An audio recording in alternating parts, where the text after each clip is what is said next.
alamsay stadiyo inay ka socoto ciyaarihii xulka gobolka Togdheer ee heerka koobaad galabto ay ciyaarayaan asluubta iyo ciidanka maxay tahay qaranka ay gaashaan si runtii ciyaar xiisa badan oo aad u qurux badan baan ka daawanay annaga gudoomiye Cabdiraxmaan Cirro nala socda iyo maxay tahay wafdi hogaaminaya iyo xogayihiisa gaarka iyo gudoomiye xogayaha wacyigelinta iyo xildhibaano uu ka mid yahay gudoomiye ku-xigeenka gobolka xisbiga wadani Axmed Afyare iyo mas'uuliyiin kale aad iyo aad baan idinku mahadcelinaynaa dhammaan gobolka Togdheer isuduwa sidaad wax uga bedeshay ciyaaraha ee quruxda badan muddadii yareeda joogtay aad iyo aad baan kugu mahadcelinaynaa waana kugu hambalyeynaa inaad gobolkii Togdheer ciyaarihiisii midaysay dhalinyaradiisina si fiican maanta wada daawanayso dhammaan xaafadiina ay ka soo wada qayb galeen iyagana waxaan aad iyo aad ugu mahadcelinayaa wariyayaasha sida leefka ummadda ugu tabinaya ee Sakariya Sudeesiya Maxamed Mootiye ragale halkan tuban aad iyo aad baa u mahadsantiin gudoomiye ku soo dhawow gobolkii Togdheer oo midaysan oo dhalinyaradiisa ku wada ciyaarayso alamsay stadion aad iyo aad sallallahu ala sayidina Muhammad wa ala alihi wa sahbihi ajma'in anigoo soo gaadhay Burco inaan ka qayb galo maanta halka dhacay oday weyn oo reer Togdheer ah دير علمي waxaan naloo sheegay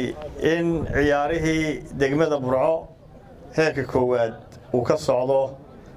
Alamsay Stadium marka waxaan goosanay inaanu muddo kooban idin dhiiri gelino oo halkan idin ku nimaadno hadaatiin dhalinyarada gobolka Togdheer waxaan aad ugu mahadnaqayaa isuduwaha ciyaaraha iyo dhalinyarada ee gobolka iyo dhammaan mas'uuliyiinta kale halkan markaan fadhiyay hadda isuduwayaashii hore oo dhammi way joogeen baa lagu yiri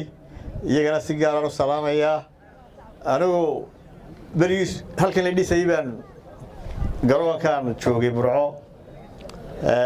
marka ma weyneen dugsiga dhaxal ku jiray marka alamsay Allah u naxariistay aad iyo aad baan u garanayaa difoosihii gobolka Togdheer buu ahaa ugu weynaa Togdheer waxay caan ku ahayd kubadda cagta marka insha Allah dhalinyarada halka ku ciyaaraysa waxaan rajaynayaa inay la soo noqdaan kaalintii ay ku jiri jireen Soomaaliya oo dhan bay kaalinta koowaad ka geli jireen markay isku jirtay idinku halkan dhalinyarada hadda ku ciyaaraysan waxaan rajaynayaa in ciyaaraha horumarisaan mihnad ka dhigataan garoonku waxaad moodaa ilaa barigaadee mala kacaankii uu dhisay wax badan oo isbedeli kama muuqdo